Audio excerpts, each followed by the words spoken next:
अपनी बीवी पे ध्यान दे ले। क्या हो गया, झगड़ा हो गया फिर से?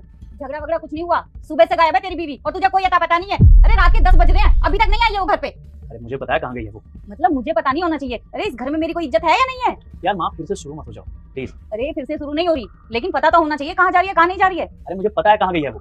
जिस लड़के को ट्यूशन पढ़ाती है ना, उसी का आज बर्थडे है, तो छोटी मोटी पार्टी रख दी गई है, तो वहीं गई है वो।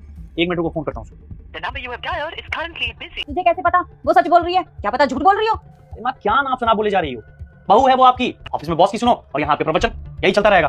देख मेरी समझ में जो आया मैंने तुझे बता दिया। हो गया आपका? हाँ हो गया मेरा। कर ली मौसी से चुगली? अरे कोई चुगली नहीं कर रही, फिक्र है मुझे उसकी थोड़ी। कर ली, जाइए फिर से कीजिए। ठीक है, खाना बना के रख दिया है, खा लिए, मैंने खा लिया है। आ गई तुम? हाँ। टाइम देखा है? रात के 10:30 बजे और तुम अभी आ रही हो। अरे यार हाँ थोड़ा लेट हो गया, बताया था ना बर्थडे पार्टी में थी, बस इस वजह से लेट हो गया। अच्छा एक बात बताओ, तुम जब तुम बर्थडे पार्टी में गई थी तो तुम्हारा फोन बिजी क्यों आ रहा था? किससे बात कर रही थी तुम? हाँ वो इसीलिए बिजी आ रहा होगा क्योंकि मैं भी तुम्हें कॉल मिला रही थी, यही बताने के लिए कि मैं बर्थडे पार्टी में से आते हुए लेट हो जाऊंगी। शायद दोनों सेम ही टाइम पे मिला रहे थे, इसीलिए बिजी आ रहा होगा। अब बर्थडे पार्टी में गई थी तो फोटो तो लिया होगा तुमने?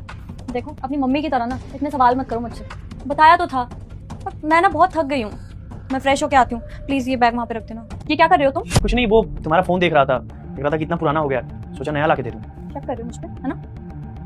यही गैलरी चेक कर लो, फोटोज होंगे इसी में। आप जिससे प्यार करते हो ना उस पर भरोसा करो, किसी तीसरे की बात सुनकर उस पर शक मत करो, वरना जिंदगी झंड हो जाएगी। वर्षा, वो मैं तुम पे शक नहीं कर रहा था, मुझे ना सच में वो फोटोज देखने थे, तो बस इसलिए। सब समझ में आता है मुझे। एक बात बोलूं, अगर मुझे आपको धोखा देना ही होगा ना तो आप मुझ पे कितनी भी बाउंडेशन लगा लो, कितनी भी चीजें चेक कर लो, मैं आपको हर हालात में धोखा देकर ही रहूंगी। और अगर मैं आपको धोखा देना नहीं चाहती ना तो हमारे बीच में भले ही कितना भी कम्युनिकेशन गैप हो, कितनी भी मिसअंडरस्टैंडिंग आ जाए, मैं आपको किसी भी हालात में धोखा नहीं दूंगी। बस पति पत्नी के रिश्ते में ना विश्वास ही होना चाहिए जो इस रिश्ते को बना के रखे। आप चलो, मैं आपको। ठीक है।